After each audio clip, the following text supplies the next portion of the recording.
Shalom, selamat malam buat semua teman-teman yang ada di Indonesia. Selamat bertemu kembali di Zoom Sema Adonai dan live streaming Cahaya Firman.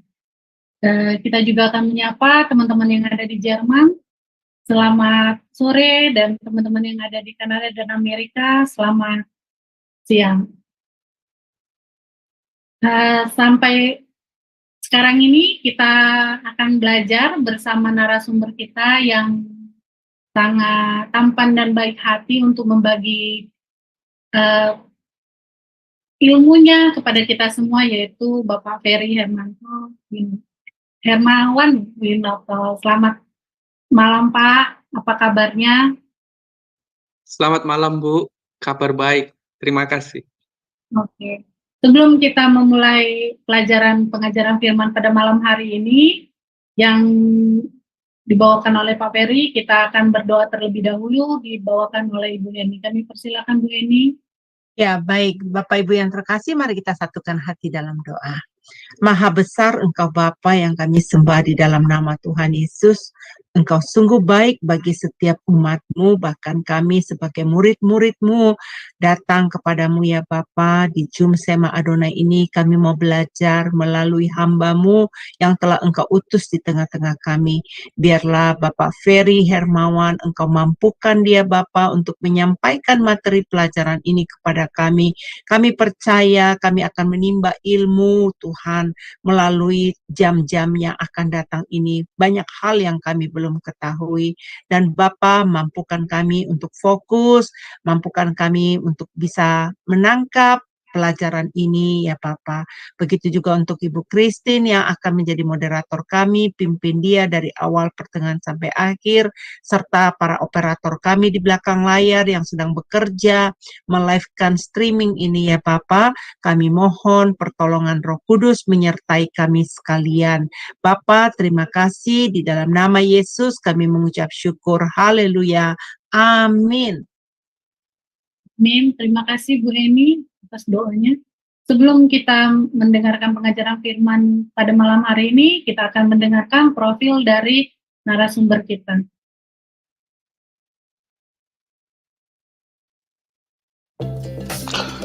Salam semua, selamat datang kembali di Zoom Sema Adonai, dan pada kesempatan kali ini kita akan berkenalan dengan pembicara kita, yakni Bapak Evangelis Ferry Hermawan, dan berikut adalah profil singkat dari beliau. Nama Evangelis Ferry Hermawan Winoto, AMD, RT, MD, PDH, Teologi. Jenjang pendidikan umum mulai tahun 1997 hingga tahun 2000, Institut Teknologi 10 November, jurusan keahlian teknik elektro ahli media. Pada tahun 2001 hingga tahun 2004, Institut Teknologi 10 November, jurusan sarjana teknik elektro. Jenjang pendidikan Alkitab dari tahun 2019 sampai sekarang di Israel Bible Center. Dari mulai tahun 2020 hingga tahun 2022 sebagai evangelis di BPCO. Dari mulai tahun 2021 hingga tahun 2023 sebagai Master of Divinity di Ecom STT KDC. Dari tahun 2023 hingga sekarang sebagai doktoral di Dayspring Theological University. Jenjang pelayanan dari mulai tahun 2008 hingga sekarang sebagai koordinator Global Mission International Area Jawa Timur Indonesia. Dari tahun 2018 hingga sekarang sebagai pembina penggembalaan keluarga muda Gereja Isa Al-Masih Kediri. Dari tahun 2003 hingga sekarang sebagai koordinator Dayspring Theological University Indonesia. Beliau juga telah menerbitkan sebuah buku yang berjudul Mendengar Suara Tanah Perjanjian.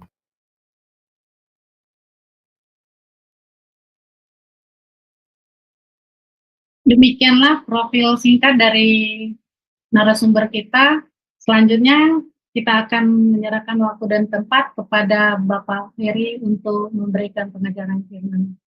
Kami persilakan Pak. Baik, terima kasih kepada Ibu Christine. Pertama-tama saya mengucapkan Shalom Bapak Ibu kekasih Tuhan, dimanapun Bapak Ibu berada. Saya percaya tidak ada yang kebetulan untuk kita boleh bertemu, baik melalui ruang yang online secara langsung, maupun Bapak Ibu yang menyaksikan live streaming atau rekaman-rekaman YouTube dalam program ini. Saya percaya ada rencana Tuhan yang lebih besar daripada apa yang boleh kita sampaikan. Dan saya mengucapkan terima kasih kepada Ibu Heni yang memberikan ruang dan waktu, dan kepada seluruh pengurus Shema Adonai yang memberikan kesempatan untuk saya dapat berbagi apa yang Tuhan telah singkapkan, apa yang Tuhan telah berikan kepada saya. Nah, izinkan saya berbagi screen kepada Bapak Ibu sekalian. Bapak Ibu yang dikasihi Tuhan, kita tahu bahwa Alkitab kita ini adalah suatu harta yang luar biasa. Bukan cuma harta saja, Alkitab yang ada pada kita adalah kita percaya Alkitab itu adalah pesan daripada Tuhan dan firman daripada Sang Logos itu sendiri. Bapak Ibu yang dikasihi Tuhan, Alkitab kita ini adalah Alkitab yang begitu dahsyat. Kenapa saya bilang begitu dahsyat? Karena ternyata Alkitab kita ini yang ditulis oleh lebih daripada 40 orang, bahkan mereka yang menulis dalam rentang waktu yang lama, sekitar 1.500 tahun, bahkan ada yang lebih, tetapi di dalam tulisan yang mereka tulis terjalin erat sebuah pesan, yaitu pesan daripada Allah kita yang hidup. Dan Alkitab yang ada pada kita adalah suatu pesan dari masa lalu untuk masa depan. Di layar Bapak Ibu sekalian telah terpampang seorang profesor, seorang ahli teologi, yaitu bernama Profesor Jordan Peterson, Bapak Ibu, telah meneliti dan diteliti oleh banyak profesor-profesor yang luar biasa, bagaimana kaitan antara korelasi dari ayat-ayat yang ada di Alkitab kita, dari Kejadian sampai dengan Wahyu. Kejadian sampai dengan Wahyu ternyata memiliki korelasi yang begitu erat. Sehingga apabila diberikan sebuah gambar, hal itu seperti bergambar dom. Seperti ada suatu perlindungan yang dahsyat. Terkait antara Kejadian sampai dengan Wahyu dan kitab-kitab selanjutnya ada kaitan-kaitannya, dan itu apabila ditarik sebuah garis, itu berbentuk dom. Dan demikianlah pula firman Tuhan atau Alkitab ini merupakan sebuah pesan ilahi untuk melindungi kita, untuk menaungi kita dari segala serangan-serangan roh jahat. Dan mungkin ini telah menjadi sebuah seperti pewahyuan atau sebuah blueprint bagi orang Israel sendiri, yang kita tahu bahwa ketika mereka diserang oleh negara lain, mereka telah membangun pertahanan yang kuat berupa dom iron di dalam negara mereka, sehingga negara lain yang berusaha menyerang dengan sistem teknologi yang canggih, mereka dapat melindungi negara mereka dengan roket-roket, sehingga negara mereka terlindung. Tetapi dalam perkembangan kita juga tahu bahwa ada celah-celah yang dapat dimasuki oleh teroris sehingga dapat menghancurkan kehidupan bangsa Israel. Sama dengan kehidupan kita. Apabila kita membuka celah sedikit pun daripada firman dan perlindungan firman, tentulah sang pencuri, sang orang yang meneror atau yang ingin membuat hidup kita mati dapat memasukinya, memporak-porandakan hidup kita, bahkan melemahkan seluruh tenaga dan energi kita. Korelasi antara ayat dan ayat ini ada 340.000 korelasi lebih bahkan Bapak Ibu. Dan apabila ini digambar, disatukan dari perjanjian lama mungkin yang biru ini, dan perjanjian baru yang merah, ini jikalau dibalik, dijadikan satu di atas, ini tentu akan menjadi bentuk dom. Saya masih belajar di Israel Bible Center dari 2019, dan saya sangat diberkati luar biasa ketika saya belajar. Ada seorang dosen bernama Dr. Eli Lisorkin Eshembot, seorang kepala sekolah di Israel Bible Center, memiliki sebuah quote yang selalu saya angkat ketika saya berbagi sebuah pemahaman-pemahaman yang telah saya peroleh, yaitu Alkitab tidak perlu ditulis ulang, Alkitab perlu dibaca berulang-ulang. Nah, luar biasanya Alkitab kita ini Bapak Ibu. Ketika kita membaca Alkitab hari ini, di dalam nats yang sama, kita akan memperoleh suatu berita yang luar biasa, dan itu berita tentu fresh bagi kita, walaupun tulisannya itu sama. Kemarin, kalau Bapak Ibu ingat, apa yang telah Bapak Ibu hari ini baca, kemarin tentu akan berbicara yang lain. Demikianlah pula masa depan, atau besok, atau nanti, ketika Bapak Ibu membaca nats yang sama, luar biasanya adalah roh Allah itu akan berbicara kepada kita sesuatu yang baru daripada nats yang kita baca. Alkitab tidak perlu ditulis ulang, tetapi Alkitab perlu dibaca berulang-ulang. Itulah yang membedakan bahwa Alkitab itu berbeda dengan kitab-kitab yang lain. Dan di dalam kesempatan kali ini, saya ingin menyampaikan kepada Bapak Ibu sekalian bahwa Alkitab ini suatu yang terhubung, terkorelasi antara perjanjian lama dan perjanjian baru. Bapak Ibu yang dikasihi Tuhan, kalau kita punya rumah, pada saat kita membangun rumah, apakah kita akan memasang jendela terlebih dahulu? Apabila kita membangun rumah, apakah kita akan memasang pintu terlebih dahulu?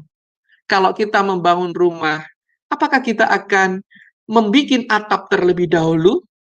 Tidak mungkin. Ketika seseorang membangun rumah, seseorang itu tentulah akan membuat pondasi terlebih dulu. Demikianlah pula Alkitab.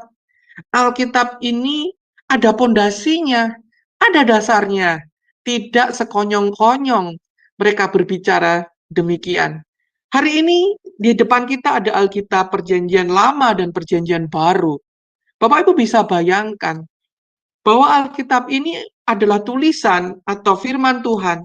Bagaimana jika Bapak Ibu menembus waktu pada zaman Perjanjian Baru, pada zaman para rasul-rasul? Apakah para rasul-rasul juga memegang Perjanjian Lama dan Perjanjian Baru? Tentu tidak.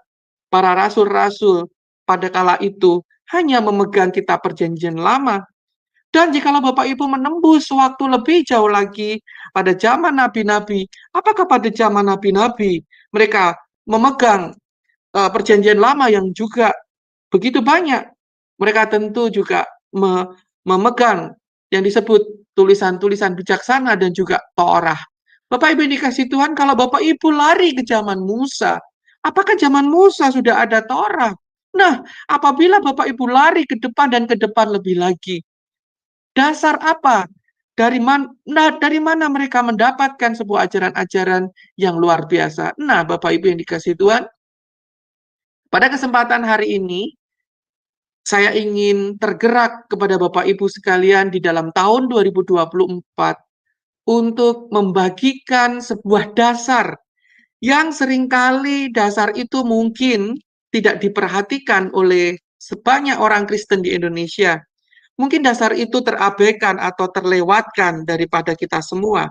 Tetapi seperti kita memasuki Alkitab, ada yang awal dan yang awal di dalam Alkitab kita adalah kitab Kejadian. Dan di dalam kitab Kejadian, yang awal adalah Kejadian pasal 1 ayat yang pertama. Saya akan membacakan bagi Bapak Ibu sekalian Kejadian pasal yang pertama, ayat yang pertama. Pada mulanya Allah menciptakan langit dan bumi. Ini sebuah nukilan enter kita, sebuah ayat yang menjadi pintu masuk kita sebagai pondasi awal, sebagai batu yang kokoh yang telah Tuhan tempatkan di dalam Alkitab kita. Tentu ada sesuatu hal yang luar biasa yang mungkin selama ini orang-orang Kristen dimanapun Bapak Ibu berada mungkin terlewatkan. Saya tidak membawakan apa yang mungkin menjadi pandangan pribadi saya sangat terbuka sebab ini apa yang berada di dalam Alkitab itu sendiri. Kita tahu bahwa kitab Kejadian di dalam pemaparan oleh bangsa Yahudi, bangsa Israel, dipercaya bahwa kitab Kejadian ditulis oleh seorang nabi yang besar, seorang yang meletakkan dasar yang kuat bagi Israel, yaitu Musa. Dan Musa adalah hamba Tuhan yang luar biasa. Saya percaya dari Bapak Ibu, kadang mungkin kita semua ini punya angan-angan. Saya ingat pada saat saya kecil, saya ingin supaya saya sangat mengerti akan firman Tuhan, saya ingin berada pada zaman Yesus. Mendingan saya langsung mendengar pengajaran sendiri dari Tuhan Yesus. Alangkah enaknya kalau misalkan saya lahir pada zaman Tuhan Yesus, saya hidup saat Tuhan Yesus berada, saya pasti akan bertanya kepada dia, apa makna, apa arti, dan saya akan berbicara banyak dan menanyakan banyak hal kepada dia. Mungkin kita juga pernah berangan-angan, kalau Yesus kan perjanjian lama ya, mending kalau ingin lebih dalam lagi, mau bertemu sendiri sama Musa, pengen lahir pada zaman Musa. Apa sih yang Musa tulis? Apa maksudnya? Tetapi Bapak Ibu yang dikasih Tuhan, saya percaya ketika Musa menulis daripada kitab ini, mungkin ini masih merupakan praduga saya, bahwa sebenarnya sang nabi ini tidak mengerti 100% dari apa yang dia tulis. Kenapa? Sebab apa yang ditulis oleh Musa adalah apa yang diilhamkan Roh. Kita tahu bahwa Alkitab kita adalah pesan yang diilhamkan oleh Roh kepada para penulis Alkitab itu sendiri. Walaupun ditulis dengan cara bermacam-macam, dalam bahasa sejarah, dalam bahasa cerita, atau bahasa apapun, di situ Allah mengkaitkan pesannya. Bapak ini kasih Tuhan, ketika mungkin Musa mendapatkan ilham Roh untuk menuliskan Kejadian pasal 1 ayat yang pertama, pada mulanya Allah menciptakan langit dan bumi, saya percaya tidak 100% dia mengerti. Kenapa? Mungkin Bapak Ibu mempunyai karunia nubuat. Seringkali juga mungkin Bapak Ibu berdoa bagi para anggota jemaat Bapak Ibu yang dikasihi Tuhan. Ketika ada seseorang yang datang kepada Anda untuk didoakan, mungkin mereka tidak bercerita tentang permasalahan mereka secara gamblang, atau kadang mereka cuma ngomong, doain dong. Tetapi ketika Bapak Ibu menumpangkan tangan Bapak Ibu atas orang tersebut yang datang kepada Bapak Ibu, tiba-tiba saja di dalam hati Bapak Ibu ada dorongan, ada ide, ada sebuah pemikiran yang ingin keluar dari kata-kata Anda. Ada sebuah dorongan kata-kata itu keluar. Dan ketika Bapak Ibu mengatakan apa yang tertanam, apa yang keluar dari benak hati Anda, tiba-tiba saja orang tersebut mungkin menangis, orang tersebut mungkin dijamah Tuhan. Itu artinya bahwa sebenarnya Bapak Ibu tidak mengerti pesan yang Tuhan taruh di dalam hati Anda, tetapi orang yang menerimanya itu sangat-sangat terjamah dan agree dan setuju dengan kata-kata yang telah Anda ucapkan. Disitulah peran daripada berita daripada Tuhan. Mungkin Musa tidak mengerti, dan ternyata hari-hari ini apa yang telah Tuhan sampaikan kepada Musa, mungkin itu semua telah disingkapkan, digenapi oleh Tuhan, sehingga kita yang seharusnya pada zaman ini, justru Musa lah yang sangat ingin lahir pada zaman hari ini, ingin seperti Bapak Ibu berada di tempat ini, benar-benar telah menerima keselamatan daripadanya, telah melihat bagaimana Tuhan telah menebus di kayu salib, ingin mengerti dengan benar apa yang telah diilhamkan, diwahyukan oleh kabar itu kepada nabi-nabi dengan jangka waktu ribuan tahun yang lalu. Bapak Ibu yang dikasihi Tuhan, Alkitab adalah sebuah pesan yang disampaikan oleh Tuhan kepada umat pilihannya, yaitu bangsa Israel. Lewat Musa, firman itu disampaikan kepada bangsa Israel, umat pilihannya. Oleh sebab itu, Bapak Ibu yang dikasihi Tuhan, kita tidak bisa membaca Alkitab hanya dengan pengertian kita, hanya dengan wawasan kita. Tetapi apabila kita boleh mempelajari pengertian-pengertian, cara-cara pandang orang Ibrani, hal itu akan membantu kita untuk mengerti, hal itu akan membantu kita untuk kita bisa menyelami bagaimana komunikasi antara Allah dan manusia ini. Kenapa saya perbandingkan itu? Bapak Ibu ini kasih Tuhan, di rumah saya memiliki seorang anak yang masih kecil. Anak saya ini sering suka sekali akan hewan-hewan. Dia punya burung, dia punya ikan, dan seringkali dia ketika dia memberi makan kepada burung, tampaknya burung ini memiliki mungkin burung ini tahu bahwa sang majikan akan datang memberi makan.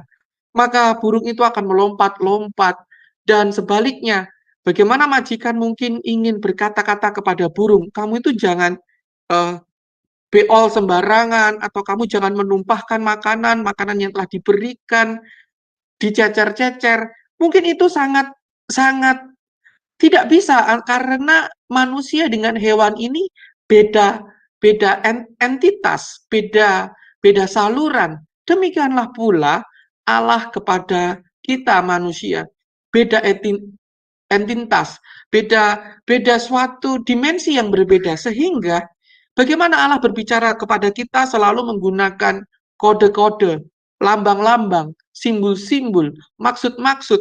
Mungkin di dalam hidup kita Tuhan berbicara melalui mimpi, melalui sakit, melalui banyak hal. Bahkan bagi kita yang mungkin katakanlah mencari Tuhan harus membaca Alkitab, dan Alkitab adalah petunjuk akan firman Tuhan. Jarang sekali Tuhan berbicara kepada kita melalui suara yang audible, dengan suara yang sangat-sangat keras. Tidak, Bapak Ibu yang dikasihi Tuhan. Dia adalah Allah yang berbicara dengan bahasa kode, agar kita mengerti. Bapak Ibu bisa lihat kalau punya anjing di rumah, anjing tidak bisa mengerti bahasa Anda, tetapi dia bisa memfeeling, bisa melihat apakah Bapak Ibu sedang marah, apakah Bapak Ibu sedang happy. Itulah Bapak Ibu memberikan lambang-lambang kode-kode kepada mereka untuk mereka mengerti. Oleh sebab itu Bapak Ibu, hari ini saya ingin memperkenalkan sebuah metode untuk membaca Alkitab dalam wawasan Ibrani, yaitu metode Pardes, di mana Pardes ini singkatan dari Peshat, Remes, Deras, dan Sot. Peshat adalah sebuah pemahaman Alkitab dari kata plan, literal. Jadi membaca lurus seperti tertulis apa adanya dari makna yang tertulis dalam bahasa asli. Kemudian level selanjutnya adalah remes. Dari tulisan tersebut dapat kita memperoleh apa karakter Tuhan, apa sih sifat Tuhan dalam tulisan tersebut. Adakah pesan-pesan yang tersembunyi, dan bagaimana aplikasi dalam kehidupan kita sehari-hari. Kemudian dalam level selanjutnya adalah level deras. Apa makna simbol yang tertulis di dalam tulisan asli? Apakah ada tulisan-tulisan makna-makna dan pengertian-pengertian yang lain. Apakah di dalam gematriannya, apakah pesan-pesan daripada rabi-rabi, apakah ada harafiah-harafiah yang lain yang dimengerti oleh bangsa Israel. Dari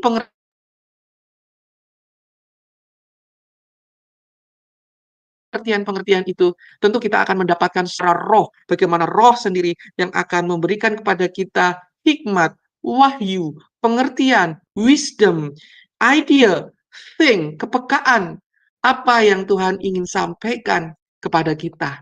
Dan kita akan membaca secara plan, pesat, dari Kejadian pasal 1 ayat yang pertama. Kejadian pasal 1 ayat yang pertama, demikianlah bunyi firman Tuhan dari bahasa aslinya. Bereshit bara Elohim et Hashamaim ve'et haaretz. Bapak Ibu yang dikasihi Tuhan, memang dari kita semua belum familiar membaca Alkitab dari bahasa Ibrani. Saya tidak memaksa Bapak Ibu untuk bisa, tetapi untuk mengenalkan Bapak Ibu bisa membaca dalam Bible, Hebrew Bible atau yang lain-lain di internet banyak. Di sana tertulis bahwa Bereshit bara Elohim et Hashamaim ve'et haaretz. Musa oleh ilham roh, oleh ilham roh yang hidup, Allah sendiri menuliskan pesan ini, pesan yang luar biasa. Pada mulanya Allah menciptakan langit dan bumi. Dan Bapak Ibu yang dikasihi Tuhan, yaitu Yesus sendiri, di dalam bahasa Indonesianya, Yesus sendiri adalah Allah yang diutus oleh Tuhan. Yesus sendiri adalah Allah yang diutus oleh Sang Bapa sendiri untuk menyatakan firman-Nya kepada manusia, kepada Sang ciptaan. Dia sudah berbentuk manusia. Dia tidak terhalang dengan entitas yang lain. Dan dia punya kuasa dengan roh untuk menggenapi firman-Nya. Di dalam tulisan ini, Bereshit artinya adalah pada mulanya. Bara artinya tegak lurus, adalah menciptakan. Dan kata bara ini hanya disandangkan kepada Elohim, kepada Allah. Tidak ada kata menciptakan ini disandangkan kepada manusia. Tidak ada. Kemudian ada kata et. Kata et yang tidak bisa diterjemahkan dalam bahasa Indonesia, sebab kata et ini adalah definitive artikel atau kata tunjuk. Hashamaim adalah langit, ve'et adalah kata dan Bapak Ibu lihat bahwa kata ve'et adalah kata et yang ada kata depannya adalah vav. Dan kemudian haaretz adalah bumi. Bapak Ibu ini kasih Tuhan, apakah itu et? Et itu seperti kata the. Misalkan the Bible. Apakah kata the dalam bahasa Indonesia bisa diterjemahkan the Bible? The Bible bahasa Indonesianya ya Alkitab. The book.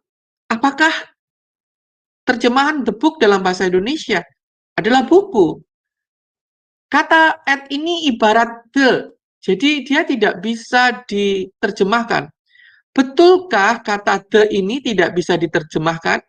Marilah kita menginjak dalam pemahaman remets atau apa sih yang tersembunyi dalam pesan-pesan itu.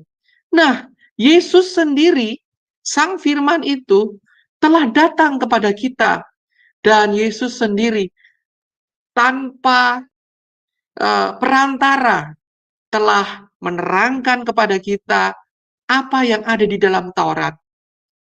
Di dalam Matius pasal 5 ayat yang ke-17 sampai dengan ke-19, di situ dikatakan Yesus sendiri berkata Sang Firman, karena aku berkata kepadamu, Sesungguhnya selama belum lenyap langit dan bumi ini, satu yod, ini satu yod ya, atau satu titik pun, yod adalah huruf yang terkecil dari huruf-huruf Ibrani, tidak akan ditiadakan dari hukum Taurat sebelum semuanya terjadi. Bapak Ibu yang dikasihi Tuhan, titik, apakah titik itu bisa dibaca?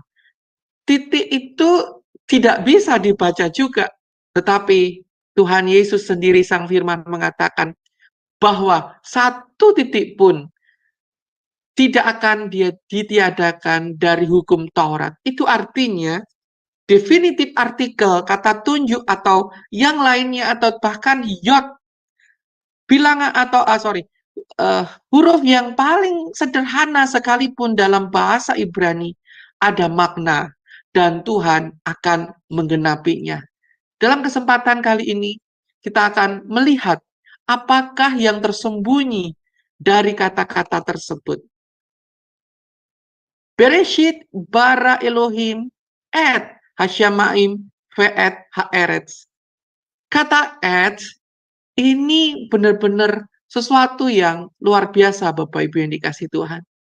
Saya ingin memperkenalkan sebagai awalan bahwa yang ada di sebelah kanan Bapak Ibu ini adalah huruf Ibrani dari zaman dulu, yaitu huruf Paleo. Dan yang di sebelah kiri adalah huruf Ibrani yang modern. Saya belum memasuki huruf Ibrani yang di Paleo, karena Kejadian pasal 1 ayat yang pertama ini sebenarnya memiliki pemahaman yang berlayer-layer, bahkan begitu dalam. Tidak bisa selesai kita bahas dalam satu kali pertemuan. Harus beberapa waktu ke depan kalau diberi kesempatan oleh Tuhan. Bapak Ibu yang dikasihi Tuhan, pada event kali ini saya ingin menitik fokuskan dari kata et. Kata et ini adalah sebuah huruf, yang pertama alef, dan kemudian huruf yang kedua adalah taf.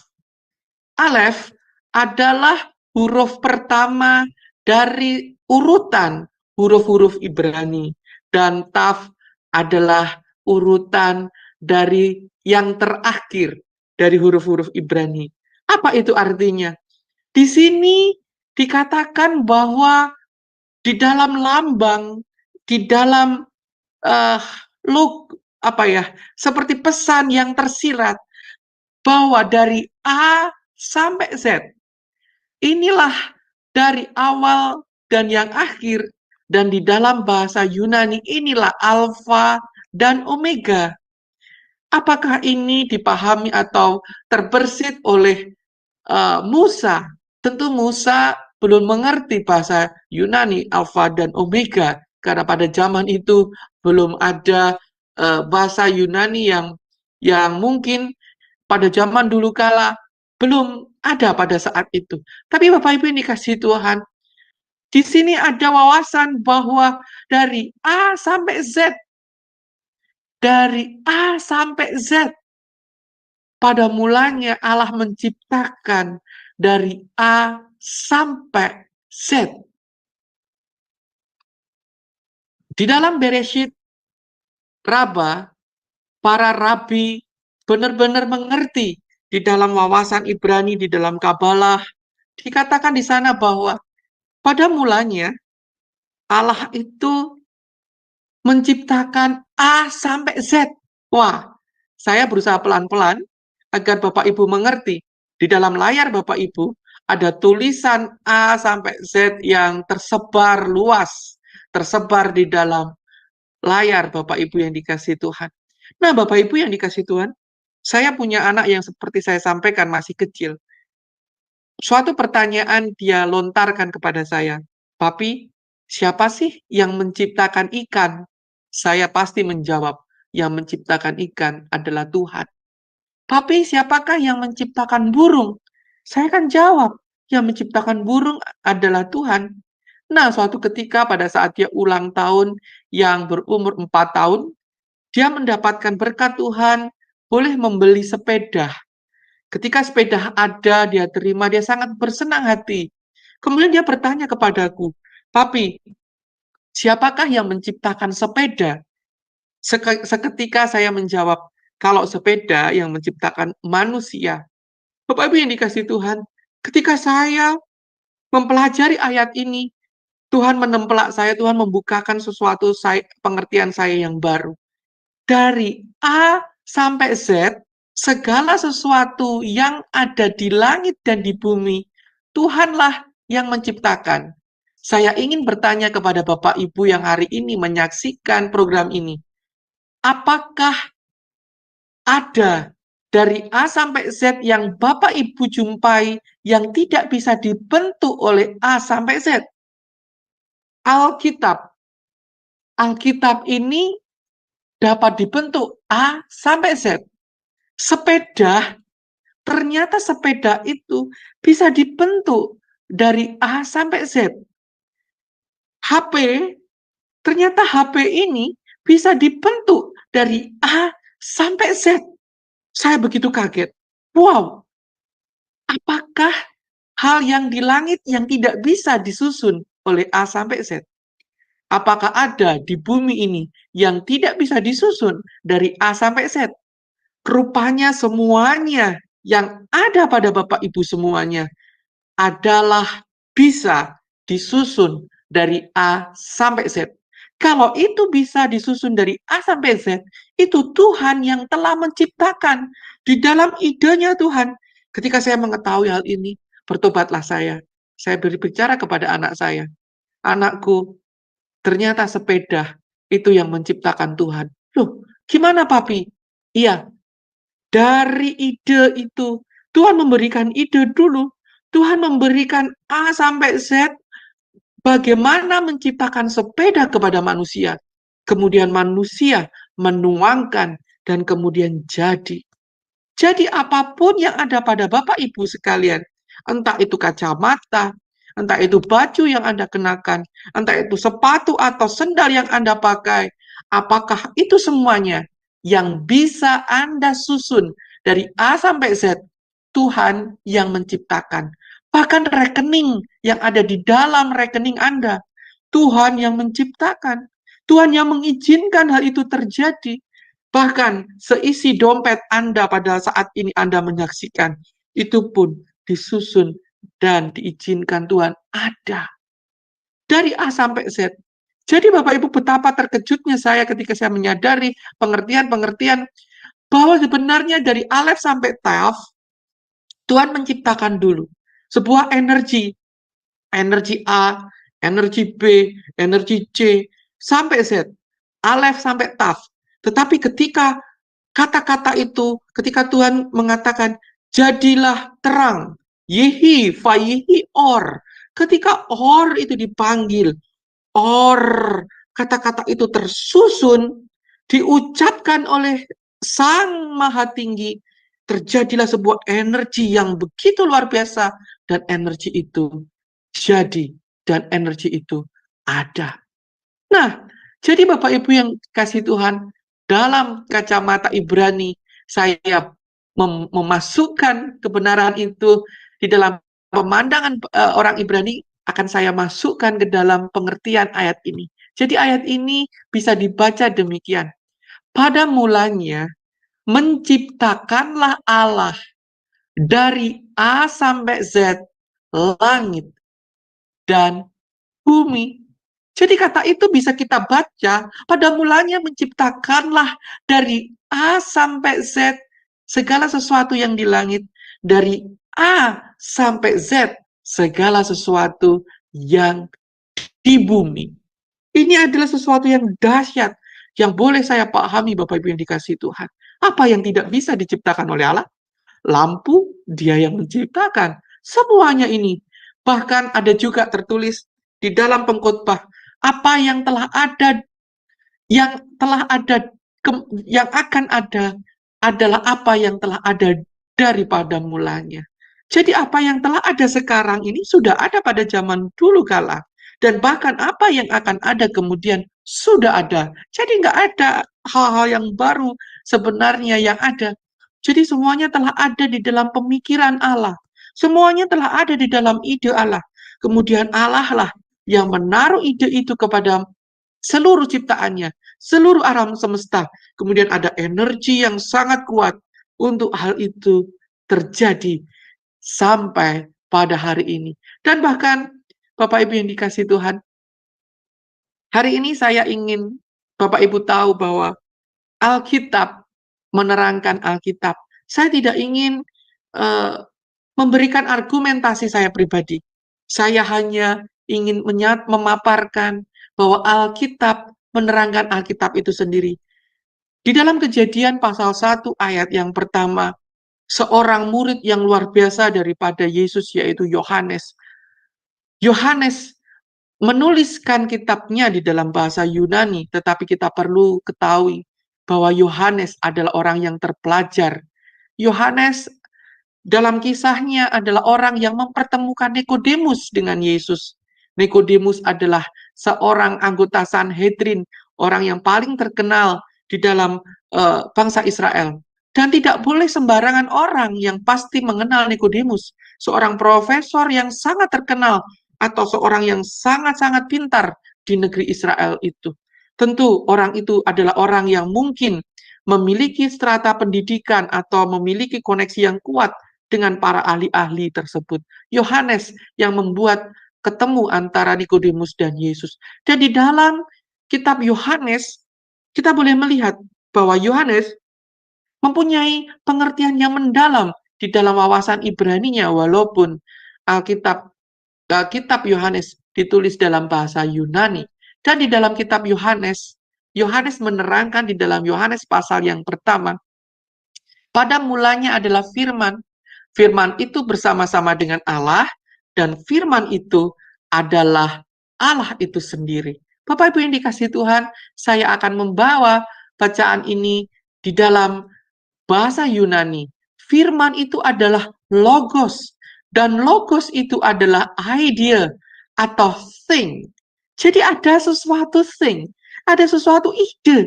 Pada mulanya adalah logos, pada mulanya adalah ide. Dari A sampai Z adalah ide daripada Tuhan itu sendiri. Dan kita tahu, di dalam 1 Yohanes pasal 3, setelah pada mulanya ide, segala sesuatu itu dijadikan oleh Dia Sang Logos, dan tanpa Dia tidak ada suatu apapun yang telah jadi dari segala yang telah jadi. Jadi ide itu telah menjadikan segala sesuatu, Bapak Ibu. Ini sangat jelas. Kejadian pasal 1 diuraikan oleh Yohanes, sangat jelas. Di dalam Yohanes pasal 1 ayat yang pertama dan ayat yang ketiga. Segala sesuatu dijadikan oleh Dia, dan tanpa Dia tidak ada suatu pun yang telah jadi dari segala yang telah dijadikan. Saya akan membawa pemikiran Ibrani dari Yohanes pasal 1 ayat yang pertama. Demikianlah bunyi firman Tuhan. Bereshit hayah hadafar pe hadafar hayah et ha Elohim pe Elohim hayah hadafar. Apa artinya ini jikalau kita bisa menghermeneutik atau membaca, memilah dari ayat itu, dikatakan bahwa Bereshit, hayah diulangi 3 kali. Hayah, hadafar ve hadafar. Hayah, et, ha Elohim, pe Elohim. Hayah, hadafar. Jadi ini seperti sebuah keterangan kalau saya boleh memberikan perumpamaan. Kulkas, isinya roti, isinya buah-buahan. Kulkas isinya adalah anggur, isinya adalah susu, isinya adalah daging. Jadi kulkas isinya makanan. Jadi atas semuanya ini adalah satu kesatuan. Jadi Bereshit pada mulanya telah ada. Hadafar itu kata-kata hidup. Ve hadafar kata-kata mati. Jadi pada mulanya ide itu adalah kata-kata yang menghidupkan, kata-kata yang membawa mati. Jadi firman Tuhan bagi kita orang yang benar memberi hidup, tetapi firman Tuhan bagi orang yang melakukan kesalahan adalah hal yang mendatangkan mati. Telah ada dari semula, dari awal sampai akhir, Allah yang memberi hidup dan Allah yang memberi mati. Bapak Ibu yang dikasihi Tuhan, Bukankah hari Tuhan yang datang kepada kita bisalah hari yang memberikan kepada kita reward dari apa yang telah kita lakukan dan percaya. Tetapi hari Tuhan ketika datang kepada kita, bagi yang tidak percaya dan tidak melakukan sesuai dengan firman-Nya adalah Allah yang memberi hukuman mati. Dan semuanya itu adalah Allah. Kata-kata Allah, logos, atau firman Allah itu sendiri. Di dalam Yakobus pasal 3 ayat yang ke-9, dengan lidah kita memuji Tuhan, Bapa kita, dan dengan lidah kita mengutuk manusia yang diciptakan menurut rupa Allah. Nah, Bapak Ibu, apa yang kita ucapkan bersumber daripada ideal di dalam pikiran kita. Apa yang kita ucapkan bersumber dari apa yang ada di dalam pikiran kita. Sementara ini kita boleh memuji Tuhan. Sementara ini kita boleh mengatakan apa yang dikatakan oleh firman Tuhan. Tetapi sementara itu lidah kita juga bisa berbicara bohong kepada orang lain. Juga bisa berbicara hal-hal yang negatif. Juga bisa berbicara hal-hal yang menyakitkan kepada orang yang lain. Jadi di dalam lidah kita ada dua sisi, yang baik dan yang buruk. Dan di dalam Amsal 18 ayat 21, hidup dan mati dikuasai lidah. Siapa yang suka menggemakan akan memakan buahnya. Rupanya ada kuasa ketika kita menggemakan apa yang ada di dalam pikiran kita, apa yang ada di dalam imajinasi kita. Jikalau kita sering mengatakannya, hal itu akan kita tuai. Demikianlah pula Allah. Kenapa hal ini bisa terjadi, Bapak Ibu? Sebab kita diciptakan serupa dan segambar dengan Allah. Allah di dalam kuasanya, ada kuasa di dalam perkataan Allah. Demikianlah pula ada kuasa di dalam kata-kata kita, di dalam pemikiran kita. Bapak Ibu yang dikasihi Tuhan, hari ini mungkin saya memakai baju putih. Tetapi baju putih ini bukanlah serta-merta saya tidak berpikir untuk saya memakainya. Tentu saya telah merenungkan, oh hari ini apa yang saya ciptakan, hari ini saya pakai pada event ini adalah apa yang saya pikirkan. Sama seperti Bapak Ibu yang melihat siaran ini. Apa yang akan Anda makan pada saat waktu ke depan adalah apa yang telah Anda pikirkan untuk Anda makan. Tidak mungkin Anda berselera, katakanlah tiba-tiba saja asal Anda memakan, pengen soto atau pengen makanan yang lain, burger, atau tidak mungkin. Anda tidak memikirkan untuk menginginkan. Jadi apa yang ada di dalam benak Anda adalah apa yang akan terjadi. Jadi apa yang sering Anda katakan, baik itu hal yang baik atau apapun hal yang buruk, itu akan terjadi di dalam kehidupan kita masing-masing. Ibrani pasal 11 ayat yang pertama, iman adalah dasar dari segala sesuatu yang kita harapkan dan bukti dari segala sesuatu yang tidak kita lihat. Iman itu imajiner, tidak terlihat. Iman itu apa yang kita percaya, sesuatu yang sesuatu kata-kata, apa yang ada di dalam pikiran kita. Dan itu berkata bahwa apa yang terjadi terlebih dahulu adalah hasil dari apa yang telah kita pikirkan. Nah, Bapak Ibu yang dikasihi Tuhan, saya ingin menyampaikan kebenaran yang berhubungan dengan hal ini. Kata Ibrani midbar, Bapak Ibu bisa lihat di layar Bapak Ibu, ini sama, yaitu mem, ini dalet, bet, dan res, dibaca midbar, artinya adalah padang gurun. Kata yang sama, tidak ada huruf hidup di dalam konsonan ini, yaitu mem, dalet, bet, dan res, juga dapat dibaca midaber, yang berarti berbicara, dan akar katanya adalah dabar, dalet, bet, res, yang berarti berpikir. Nah, apa artinya itu? Artinya adalah ketika ada di padang gurun, ketika seseorang ada di dalam padang gurun, adalah ketika seseorang itu berbicara dengan dirinya sendiri, sedang berpikir di dalam dirinya sendiri. Jadi Bapak Ibu bisa bayangkan, ketika Bapak Ibu sendirian, Bapak Ibu tentu ada inner speaking, berbicara di dalam diri sendiri, berangan-angan sendiri.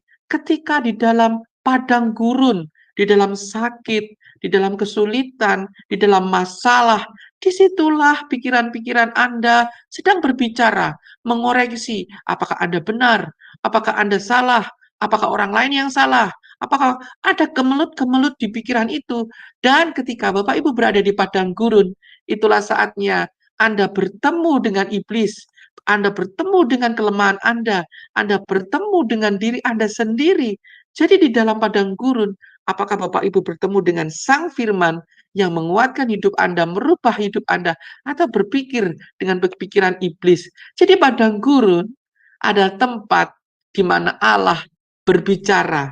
Jadi Bapak Ibu, apa yang ada di dalam pikiran kita adalah tempat di mana Allah itu berbicara. Kadang bisa dikatakan feeling. Itu tempat Allah berbicara. Oleh sebab itu firman Allah itu sebuah kata-kata. Mungkin ini jangan dipikir bahwa firman Allah ketika dibaca itu kayak satu arah ya. Bapak Ibu membaca begitu, terus itu merupakan komunikasi satu arah. Jangan dibikin komunikasi satu arah. Ini kalau Bapak Ibu percaya bahwa firman adalah firman Allah, ketika Bapak Ibu membaca firman Allah, Bapak Ibu harus berbicara dengan firman itu. Ajak bicara firman itu. Apa artinya? Apa yang engkau ingin bicarakan? Dan ketika Bapak Ibu berpikir atas firman Allah itu, firman itu akan berbicara step by step. Di dalam Lukas pasal 10 ayat yang ke-20, saya ingin sedikit membuktikan bahwa apa yang Anda pikirkan itu mempunyai kuasa di dalam penciptaan. Yesus sendiri yang mengatakan di dalam Lukas pasal 10 ayat 20, namun demikian janganlah bersukacita karena roh-roh itu takluk kepadamu, tetapi bersukacitalah karena namamu ada terdaftar di surga.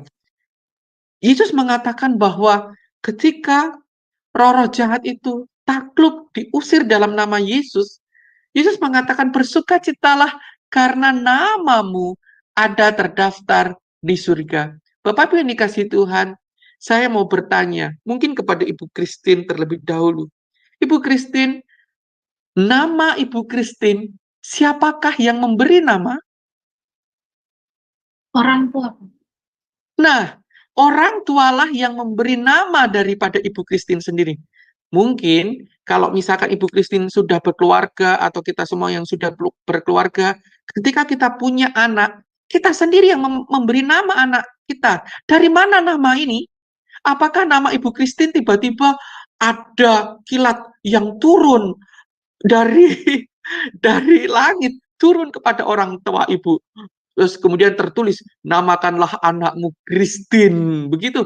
Atau ada apa? Tidak. Nama ini adalah sebuah ide. Nama Bapak Ibu, nama anak Bapak Ibu adalah sebuah ide, gagasan yang diberikan oleh Tuhan kepada Anda. Sebuah iman yang Anda percaya kepada anak Anda. Jadi nama kita masing-masing. Kalau kita orang Jawa, namanya ya orang Jawa. Kalau orang Jepang, namanya juga pasti orang Jepang. Nama Korea seperti itu. Adalah ide masing-masing. Tetapi Bapak Ibu, ide, nama yang diberikan oleh Bapak Ibu kepada anak Bapak Ibu, tertulis di dalam akte lahir. Tertulis di dalam rapot SD mereka. Rapot TK, SD, SMP, ijazah SMA, ijazah S1, S2, S3, bahkan nama yang diberikan orang tua yang merupakan ide dari manusia itu sendiri dapat terhubung dengan surga. Nah, pertanyaan saya, kapankah Bapak Ibu mengirimkan nama anak Anda, nama Anda sendiri itu loh, kok bisa terdaftar di surga? Bagaimana? Bagaimana caranya? Adakah channel untuk Bapak Ibu kirim WA ke surga, memberikan daftar agar terdaftar di sana? Tidak ada. Hal itu terjalin. Bapak Ibu, saya mengucapkan syukur apabila nama Bapak Ibu ada di surga, dan saya sangat bersedih jikalau nama Bapak Ibu terdaftar di sebelah surga. Nah, itu jangan sampai. Di mana sebelah surga? Yaitu pasti di tempat yang kita tidak ingin tinggali. Bapak Ibu yang dikasihi Tuhan, ini membuktikan Bahkan ada tertulis, apa yang kita ikat di bumi juga terikat di surga. Apa yang kita lepas di surga juga terlepas di bumi. Ini semua berarti bahwa ide daripada Bapak Ibu sekalian, bahwa ide daripada Allah itu punya kuasa penciptaan. Oleh sebab itu, berhati-hatilah terhadap ide Anda. Jangan sampai ide Anda adalah hal yang negatif. Jangan sampai nama Anda adalah nama yang negatif. Bayangin Bapak Ibu, tidak mungkin nama-nama yang kita berikan kepada anak-anak kita adalah hal yang jelek. Misalkan nama anak kita artinya perampok, nama anak kita artinya penipu. Tidak mungkin kita akan memberikan nama hal tersebut kepada anak-anak kita. Kita pasti memberikan nama anak kita selamat, berkat, makmur, sejahtera. Dan demikianlah pula harapan itu terjadi. Oleh sebab itu, Bapak Ibu yang kasih Tuhan, apa yang dipesankan surga akan dinyatakan di bumi. Dan apa yang dinyatakan di bumi akan dinyatakan di surga. Bapak Ibu punya kuasa untuk menciptakan hidup Anda. Anda punya juga kuasa untuk menciptakan apakah Anda ada di surga atau Anda ada di part yang lain. Inilah bagian pertama yang ingin saya angkat kepada Bapak Ibu sekalian di dalam pelajaran yang awal, di mana pada mulanya Allah menciptakan langit dan bumi. Pada mulanya menciptakanlah Allah dari A sampai Z. Segala sesuatu yang di langit dan dari A sampai Z. Segala sesuatu yang di bumi. Dan menurut Yohanes pasal 1 ayat yang ketiga, tidak ada segala sesuatu yang telah tercipta tidak diciptakan oleh Sang Logos itu sendiri, oleh A sampai Z yang ada di dalam pikiran Allah. Oleh sebab itu, berhati-hatilah Bapak Ibu serupa dan segambar dengan Kristus. Berhati-hatilah di dalam perkataan, ucapan, pikiran. Saya berharap ucapan dan pikiran kita selaras dan serupa dengan Kristus. Terima kasih Tuhan Yesus memberkati. Inilah apa yang dapat Bapak Ibu terima selanjutnya adalah dalam tahap short. Saya percaya ketika Bapak Ibu mendengarkan kata-kata ini atau pemahaman ini, Roh itu sudah membuat hati Anda memperoleh sendiri apa yang Bapak Ibu bisa dapatkan. Inilah pesan dari masa lalu untuk masa depan, sebuah kuasa penciptaan. Terima kasih. Saya persilahkan kepada Ibu Christine. Terima kasih Pak Ferry untuk pemaparan materinya. Sungguh sangat wow sekali buat kami yang baru pertama kali mengikuti pengajaran firman pada malam hari ini. Kami harap untuk minggu-minggu berikutnya Bapak mampu mengajar ke sini karena semuanya sangat antusias ya Pak untuk mengikuti pengajaran firman yang diajarkan oleh Bapak. Sebelum kita membuka sesi tanya jawab, kita akan mendengarkan acara-acara dari Sema Adonai. Kami persilakan. Baik, Bapak Ibu yang terkasih di dalam Tuhan, besok adalah hari Minggu. Seperti biasanya, Zoom Sema Adonai ada ibadah online ya. Nah, hari Minggu pukul 19 WIB ya. Bapak Ibu boleh join bersama kami. Yang akan membawakan khotbah itu adalah Dr. Setio Nugroho MTH, kemudian pujian penyembahannya kedua ibu-ibu dari Jerman.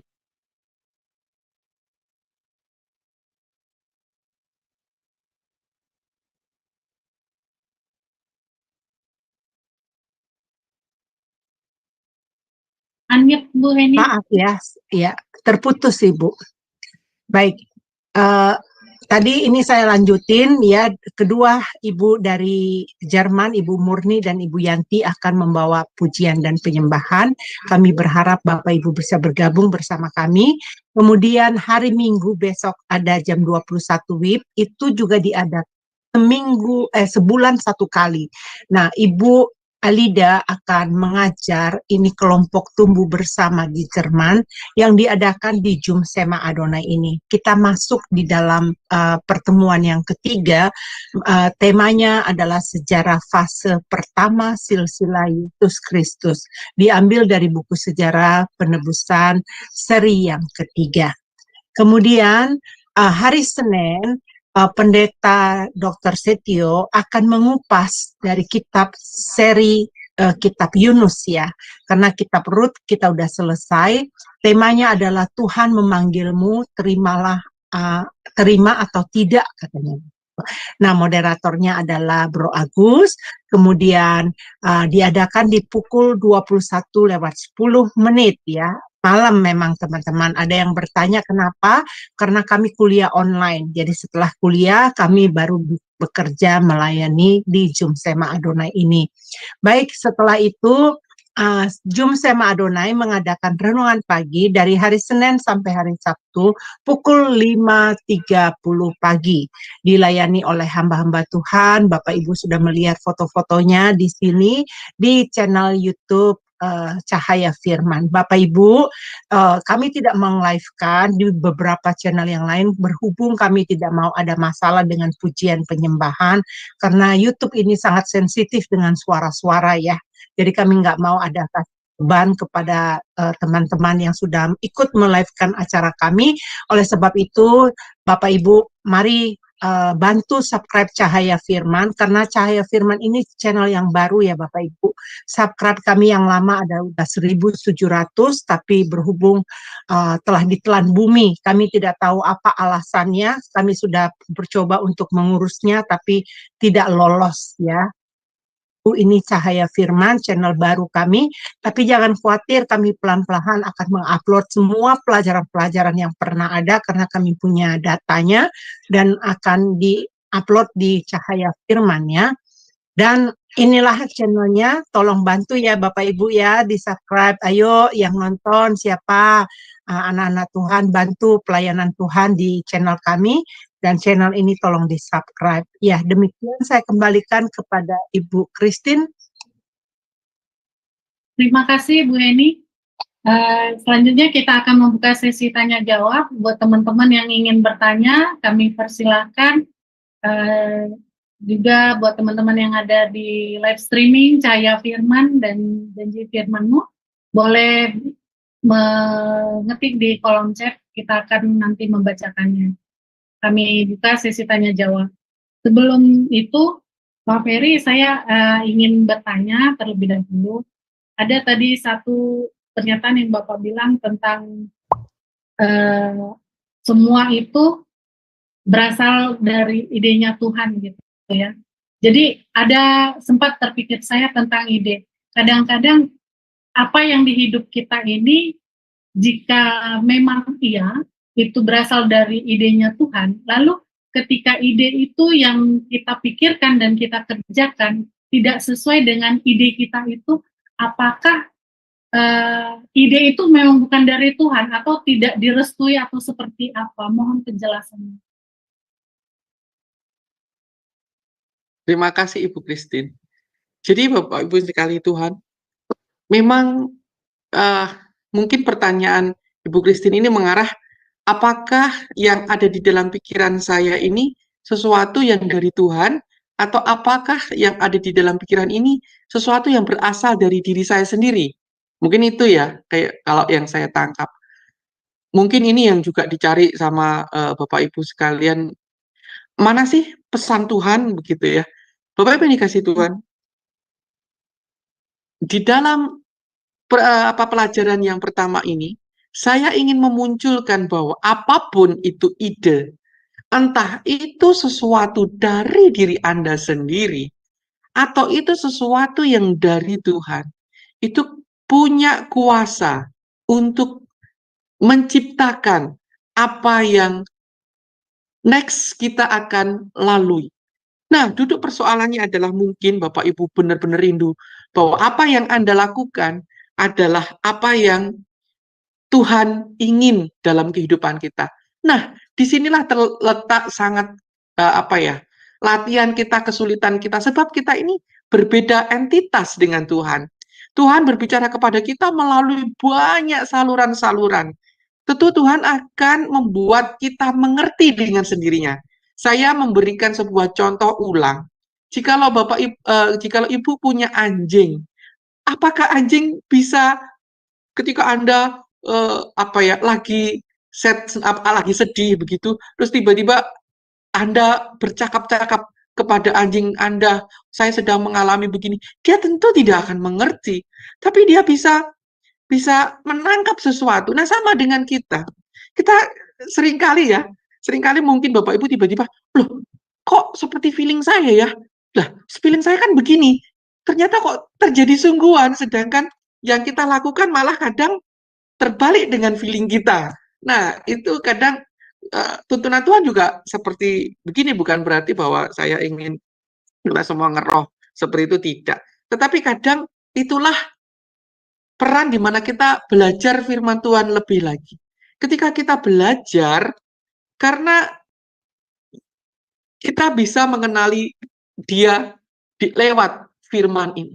Ini merupakan sebuah saluran yang pernyataan sendiri daripada firman itu yang juga lewat Yesus Kristus menjadi manusia dan ditulis. Oleh sebab itu kita perlu terus belajar firman Tuhan. Ketika kita belajar firman Tuhan, ide seperti di brainwash, sesuatu yang kita bisa sendiri akan memisahkan di dalam Roma pasal 12 itu ya. Kita bisa mengerti mana kehendak Tuhan, mana kehendak kita yang baik, mana kehendak Tuhan, dan mana kehendak Bapa yang sempurna. Nah, karena apa? Karena kita terus bersekutu dengan firman Tuhan. Kayak di brainwash begitu. Terus berulang-ulang. Itu juga seringkali juga saya sendiri ya. Kenapa sih ini kok begini ya? Firman Tuhan. Jadi firman Tuhan itu akan berputar-putar dalam otak kita. Nah, bagaimana kita bisa mengerti firman Tuhan? Mendengar suara Tuhan, berputar-putarlah di dalam otak kita dengan firman Tuhan. Itu akan membrainwash, itu akan memfilter. Mungkin demikian Ibu Kristi. Iya Pak, terima kasih buat jawabannya. Terima kasih. Selanjutnya kami persilakan kepada Bu Mia. Ya, selamat malam Pak Ferry. Selamat malam Ibu Mia. Bu Heni, ini yang akan bertanya nih suami saya, ada penumpang gelap di sini saya. Suami saya namanya Pak Yongki yang mau bertanya nih. Dari tadi dia begitu antusias pengen ikut dengar, dan suami saya ini tidak melihat, jadi dia pendengarannya itu sangat tajam sih pasti. Tajam ya. Ya, dia sendiri yang bicara ya. Ya, silakan Pak, silakan. Iya, terima kasih. Ini kesempatan luar biasa nih. Salam kenal juga buat Bu Heni. Ya, salam kenal Pak. Salam kenal Pak. Pak Ferry ya. Begini. Salam kenal Pak. Pada mulanya adalah firman bersama-sama dengan Allah, firman adalah Allah sendiri. Tadi dikatakan firman perkataan Allah sendiri. Lalu dipersamakan juga dengan ide. Lalu ada juga kata imajinasi. Itu semua keluar dari pikiran Bapa. Keluarlah kata-kata, keluarlah ide, keluarlah imajinasi. Betul gitu Pak ya? Yap. Ya, satu hal lagi Pak. Bisa nggak hikmat itu? Perkataan, ide, imajinasi, hikmat. Pada mulanya hikmat masuk dengan Allah. Itu sudah pertanyaan dulu Pak. Nanti Bapak menjawabnya setelah. Maksud saya masih ada satu pertanyaan lagi Pak. Boleh Pak? Silakan Pak. Baik. Boleh. Satu lagi. Boleh, begini. silakan. Ini agak di luar konteks ya, tapi Bapak menjalankan secara bahasa akar Ibraninya. Saya mendengar satu ajaran ya di kitab Yesaya ya. Ayatnya entah apa, pokoknya ini ada aku membentangkan bumi seorang diri. Ini ayat ini sering kali dipakai oleh paham wanis Pak. Ya. Wanis itu tidak percaya Tritunggal. Ini seorang diri ini pengertian apa nih? Sebab dia penekanan gitu. Jadi memperkuat argumentasi seorang paham wanis Pak. Jadi sebenarnya apa nih? Kalau kita orang Tritunggal juga bingung nih. Dia pakai ayat itu Pak. Ya cukup segitu aja Pak. Terima kasih Tuhan berkati. Terima kasih Pak. pertanyaan Bapak ini pertanyaan yang luar biasa. Saya mohon izin untuk share screen.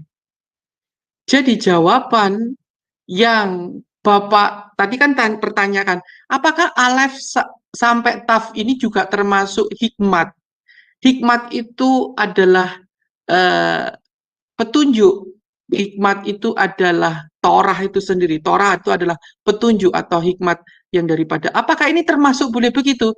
Nah, jawabannya adalah ketika periode atau session yang kedua saya akan jelaskan bagaimana piktograf. Karena Bapak Ibu yang dikasih Tuhan, sejak awal itu pada mulanya orang awal-awal orang dulu kala itu nggak bisa dia menulis tulisan alef, taf, a, b, c itu nggak ada.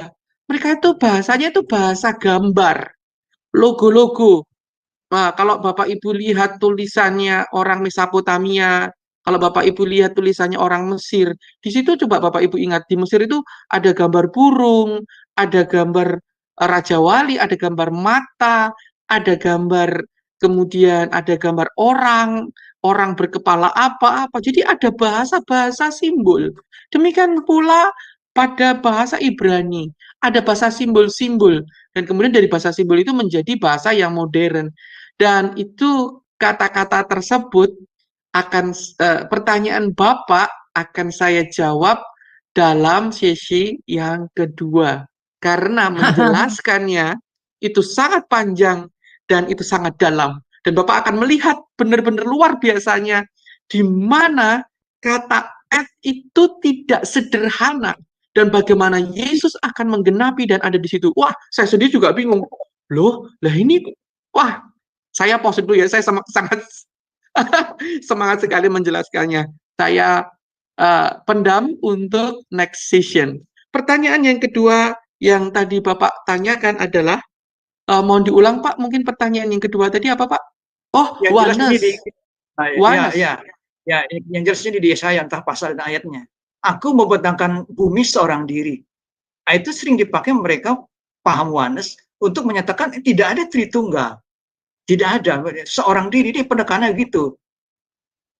Bapak Jadi kan Bapak, jadi untuk Kejadian pasal 1 ayat yang pertama, saya belum menjamah atau saya tidak memaparkan apakah di situ ada Tritunggal, apakah di situ ada oneness, apakah itu ada tidak.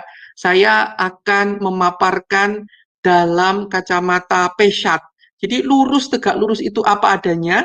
Lalu dari bahasa pesatnya, dari tulisan itu apa makna filosofi yang di dalam itu.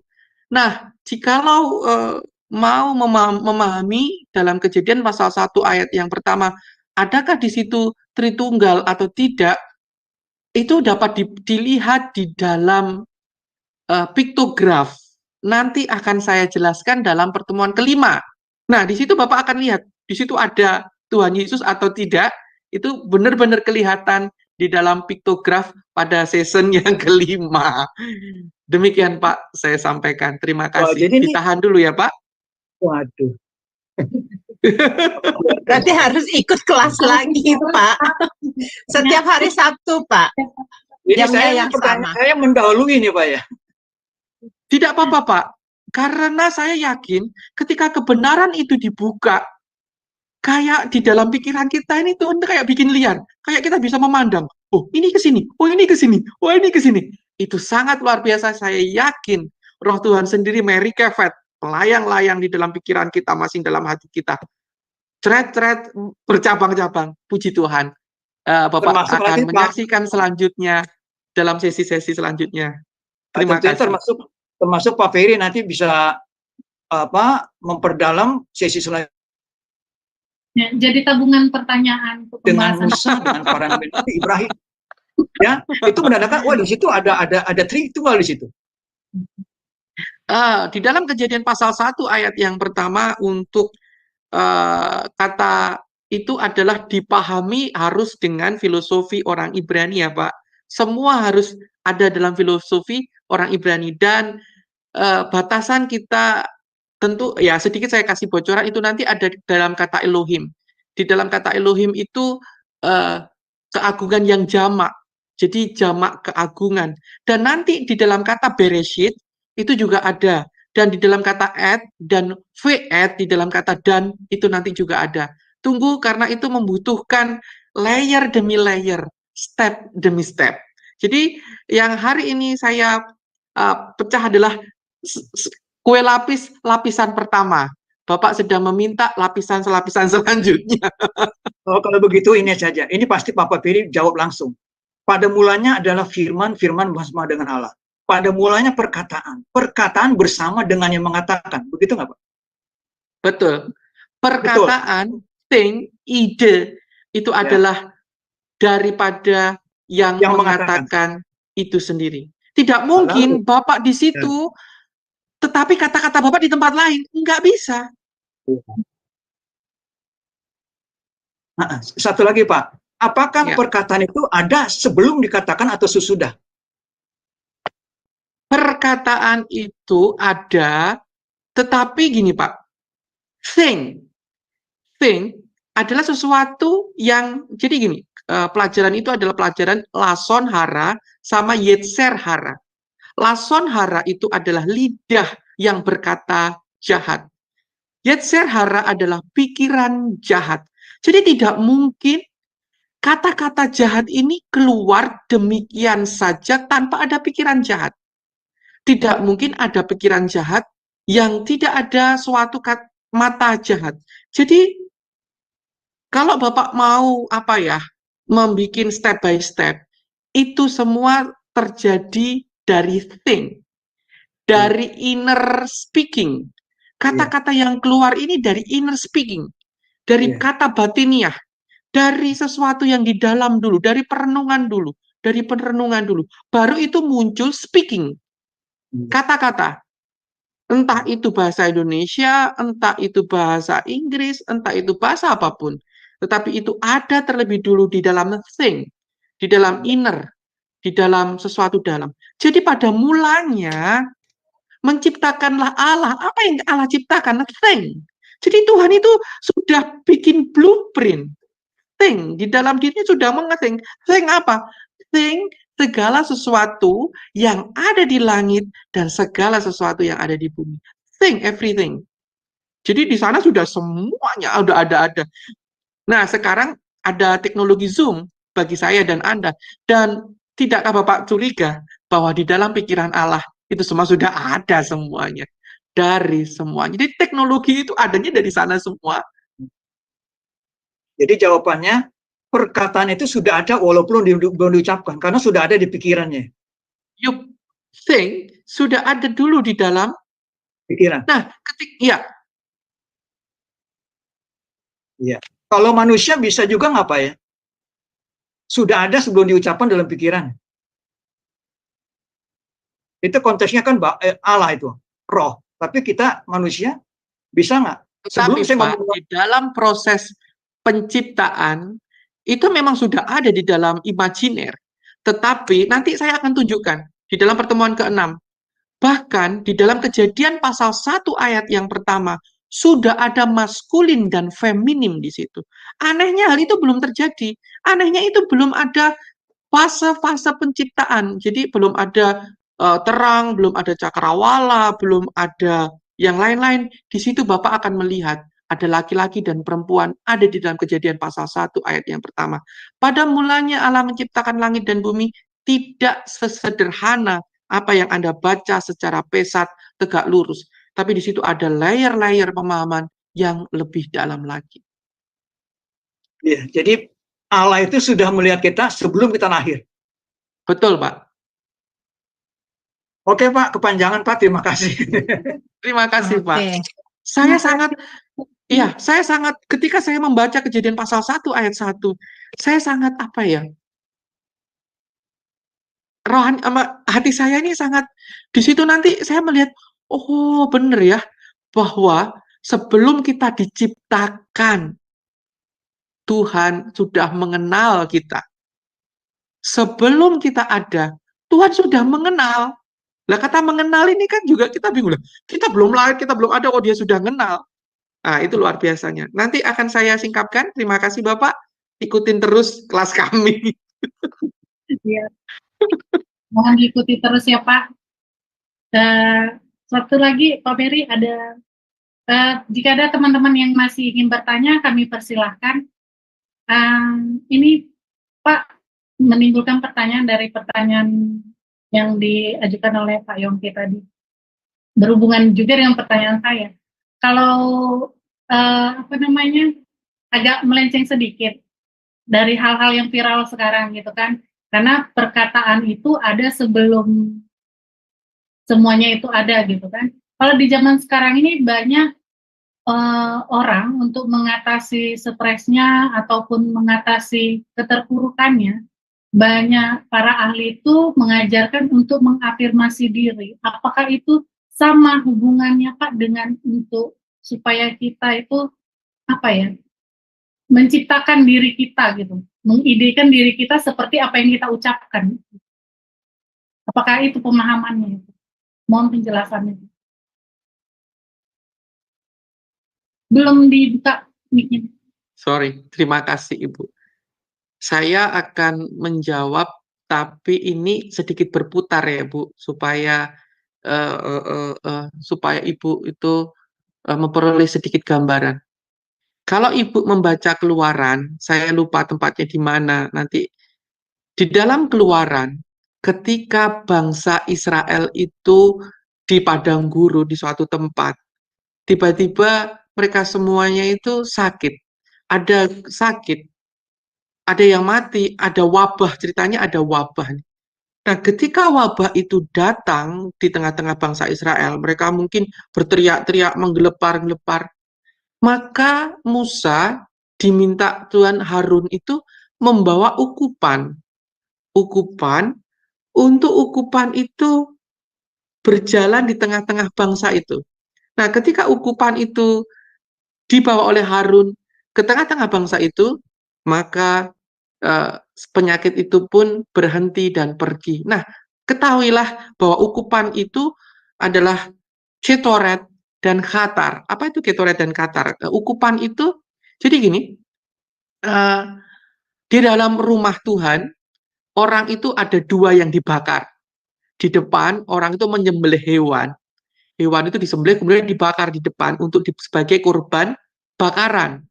Nah, kemudian di dalam ruang Maha Suci itu ada ukupan atau parfum yang dibakar untuk memenuhi bait suci. Kenapa? Karena Bapak Ibu bayangin, di luar itu kan bangsa Israel kan jumlahnya 2 juta lebih orang di sana. Bapak Ibu bayangin mereka harus mempersembahkan korban petang dan korban malam. Ketika hewan itu disembelih setiap waktu, di luar itu baunya, Bapak Ibu bisa bayangin kalau pergi ke market gitu ya, ke pasar daging lah, orang yang berjualan daging, itu baunya kayak apa? Amis. Ada bau amis di luar. Sehingga para imam yang menjembelih itu bau badannya itu amis. Sehingga mereka harus masuk ke dalam rumah Allah itu ada parfum untuk menghilangkan bau amis di depan Tuhan. Dan kalau Bapak Ibu lihat itu bau amis itu apa? Khatar itu adalah sebuah puji-pujian yang harum yang dinaikkan. Nah, jadi puji-pujian itu adalah kata-kata firman, kata-kata nubuatan, kata-kata firman, hikmat Allah yang disampaikan sehingga membuat bangsa Israel itu yang histeria, sakit histeria waktu itu, atau histeria itu bisa sembuh. Nah, Bapak Ibu, coba Bapak Ibu rasakan sendiri ya. Mungkin hidup Bapak Ibu lagi histeria. Apa sih histeria? Histeria itu kejang, ram otak itu loh. Kena masalah sedikit kojang. Kena, wah kok hari ini beras gua habis, udah kejang. Wow, gimana caranya? Wah, hari ini waktunya bayar tagihan, kejang dulu ram otak. Tetapi ketika pujian, Bapak Ibu dengar pujian, maka hati ini bisa tenang. Tuhan yang mencukupkan. Ketika Bapak Ibu mendengarkan kata-kata khotbah atau kata-kata motivasi dari firman Tuhan, Anda harus mengerti bahwa ukupan itu adalah firman Tuhan. Maksudnya kata-kata positif. Itu adalah firman Tuhan. Jadi kata-kata positif. Jadi kadang-kadang apa ya? orang dunia itu kan motivator. Wah, kita harus set mind, set mind. Oke, terserah mau di set mind model mana, tetapi saya percaya hanya ide, hanya firman Tuhan yang bisa membuat Anda yang lagi kram otak, kejang otak Anda, bisa sembuh. Lalu kalau saudara berpikir, kan Pak, kata-kata motivator, menenangkan hati, memikirkan kata-kata baik, Anda lama-lama akan terjebak mengandalkan kekuatan Anda sendiri, mengandalkan kemampuan manusia. Sebab kata-kata manusia kan motivator, nanti ujung-ujungnya kekuatan manusia. Tetapi jikalau firman yang Anda naikkan, puji-pujian sederhana aja, misalkan ada kata puji-pujian, hari ini ku rasa bahagia gitu, berkumpul bersama saudara seiman, ya gitu, Tuhan Yesus dan sebagainya. Tapi itu padahal sebenarnya Anda tuh nggak bahagia gitu loh, nggak bahagia, ngapain gua lagi bahagia? Lah, tapi kita menyanyikan nyanyian itu, otak kita ini kayak di brainwash. Ketika Anda dengar firman Tuhan, otak kita lagi di brainwash dari penyakit, dari kejang, kejang rohani. Wah, apa ini kejang ya? Itu menyembuhkan, menyembuhkan. Dan ketika pikiran kita sembuh, ketika pikiran kita sesuai dengan firman, you create something. Lah yang di-create ini pekerjaan Allah. Mungkin demikian Ibu Christine. Saya Oke. sedikit berputar. Terima kasih. Terima kasih atas penjelasannya. Kepada teman-teman nih, kalau masih ada yang ingin bertanya, Bu Heni kami persilakan. Terima kasih banyak Pak Ferry, penjelasan yang sangat luar biasa, sangat sistematis menurut saya, ya, dan sangat akademis, ya, itu bagus banget. Saya juga percaya bahwa teman-teman kita semua yang ikut belajar itu senang bagaimana cara pemaparannya, penjelasannya, dan untuk bahasa Ibrani ini Pak, menurut saya, untuk saya, kenapa ya Pak, saya nggak ada minat untuk belajar bahasa Ibrani. Itu pertanyaan saya, Pak. Kenapa ya, Pak? Baik, terima kasih Bu Heni. Tidak harus kita mengerti bahasa Ibrani. Oleh sebab itu di dalam pelajaran bahasa Ibrani saya nggak akan mengantar Bapak Ibu membaca Alef, Bet, Taf, Gimel. Saya tidak. Saya justru akan mempraktekkan bagaimana rahasia-rahasia yang bisa dibawa oleh ketika kita mengerti bahasa Ibrani itu sendiri. Ketika kita mengerti bahasa Ibrani itu rahasia yang dalam itu akan kita dapatkan. Maka ketika Bapak Ibu di dalam kelas saya, ketika rahasia-rahasia Allah disingkapkan dalam pemaparan-pemaparan Ibrani, saya nggak akan bilang, ayo yuk menyukai bahasa Ibrani, nanti akan jatuh cinta sendiri. Oh, gitu ya. Ternyata untuk mengerti Alef begini ya. Oh, ternyata mengerti Taf itu begini ya. Bapak Ibu akan mencintai sendiri dan pelan-pelan itu akan terjadi. Kenapa mungkin Bapak Ibu tidak mencintai, atau karena mungkin ada buat apa sih? Kok berat banget sih? Bagaimana? Jadi itu sudah susah duluan. Kalau buat saya ini beratnya duluan. itu, Pak. Udah berat Saya duluan. suka belajar bahasa, tapi buat Iya. saya beratnya itu yang buat saya. Iya, makanya di dalam kelas saya akan memaparkan fungsinya. Jadi filosofinya dulu akan saya paparkan. Keindahan akan saya paparkan. Dan nanti di situ Bapak Ibu akan mengerti, oh penggunaannya begini ya. Oh cara bacanya gimana. Wah, oh ternyata ada nilai-nilainya. Oh ternyata tanggal lahir Yesus 25 Desember ada dalam rahasia-rahasia gematria dalam tulisan-tulisannya. Oh, itu nanti Bapak Ibu langsung Saya ternyata jadi ada di situ ya. tertarik ini. Bapak Ibu Iya, dikasih benar. Tuhan kan juga nggak ngerti kan tanggal lahirnya Raja Daud itu tersembunyi dalam rahasia tulisan Ibrani. Di dalam kitab Rut, di situ ada tanggalnya, ada harinya kapan Raja Daud itu lahir. Dan kapan Raja Daud itu mati di dalam bahasa Ibrani. Dan itu keren. Dan itu terhubung dengan hari Pentakosta. Wah, itu keren. Itu kalau dimengerti, Bapak Ibu jadi tahu, oh, ternyata saya harus mengerti ya. Nah, pelan-pelan nanti, step by step, Bapak Ibu akan belajar bahasa Ibrani sendiri. Berkaitan dengan kalau boleh tahu Pak, berkaitan hari Pentakosta waktu bangsa Israel dibebaskan atau Pentakosta yang diklaim turunnya Roh Kudus? Pentakosta turunnya Roh Kudus. Oh, Hari ke-50, hari ke-50.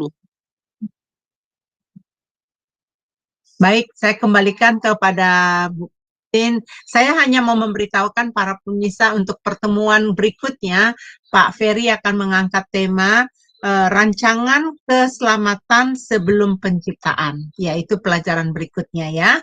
Ya, saya kembalikan ke Bu Christine. Terima kasih Bu Heni. Masih ada teman-teman yang ingin bertanya? Di Zoom ini ada Bapak Gembala, Bapak Rubianto Sipautar. Boleh Pak, unmute Pak, sambil kenalan. Orang DTU juga. Oh ya, oke. Saya Kalau udah. Pak Rudi ini nggak kenal, aduh, sudah kenal banget. Iya, Pak Rudianto Sipahutar ya. Silakan. Ini hanya mau mute, mau mengikutin aja kayaknya ya. Wah, luar biasa sekali ya Bu Christine ya, kita dapat ilmu banyak hari ini. Dan teman-teman kita minta juga buat dibagiin videonya supaya kalau yang mau meneruskan pelajaran ini nanti di minggu depan belajar lagi. Dan untuk apa yang bagi teman-teman yang sudah mengikuti hari ini, linknya tidak berubah ya, tetap link yang sama. Ayo masuk dan kita belajar bareng-bareng kembali. Ya, saya kembalikan kepada Bu Christine. Terima kasih Bu Eni. Waktu kita juga sudah semakin larut. Terima kasih buat Pak Ferry sebagai narasumber yang sudah mau mengajar di tema Adonai dan live streaming Cahaya Firman. Sebelum kita menutup Zoom kita hari ini, pengajaran firman kita hari ini, kami minta kepada Pak Ferry untuk memberikan closing statement-nya dan membawakan doa penutup dan doa berkat untuk kita semuanya. Baik, terima kasih buat waktu yang diberikan. Saya mengucapkan terima kasih kepada Shema Adonai, Ibu Heni dan tim atas kesempatan yang diberikan. Bapak Ibu yang dikasih Tuhan, pesan hari ini adalah pada mulanya Allah itu telah menciptakan, memikirkan dari A sampai Z. Allah punya suatu ide dan ide Allah begitu luar biasa. Dan demikianlah pula kita diciptakan serupa dengan segambar dengan Allah. Oleh sebab itu, berhati-hatilah di dalam ide, berhati-hatilah di dalam pemikiran. Sebab apa yang kita pikirkan dan apa yang kita ucapkan itu benar-benar terhubung antara surga dan bumi. Demikianlah pemaparan pada hari ini. Mari kita siapkan hati kita untuk menutup pertemuan kita. Bapa yang baik, Bapa yang mengasihi kami, Bapa yang telah mengenal kami sebelum dunia diciptakan. Terima kasih hari ini kami boleh ada. Terima kasih kami boleh mendalami firman Tuhan dalam kesempatan di Shema Adonai. Kiranya Tuhan sendiri yang berbicara di dalam hati pikiran setiap orang yang ada dalam ruang Zoom ini atau yang ada di dalam YouTube dan siapapun yang akan melihatnya.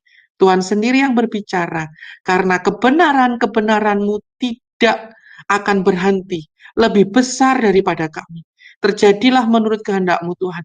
Kiranya orang yang mendengarkan pada malam hari ini memiliki pikiran serupa dan segambar dengan Engkau, memiliki pikiran firman, memiliki logos dalam kehidupan mereka, memiliki Kristus dalam hidup mereka. Di dalam nama Bapa, Putra, dan Roh Kudus yang diberkati Tuhan, sama-sama katakan, amin. Tuhan Yesus memberkati.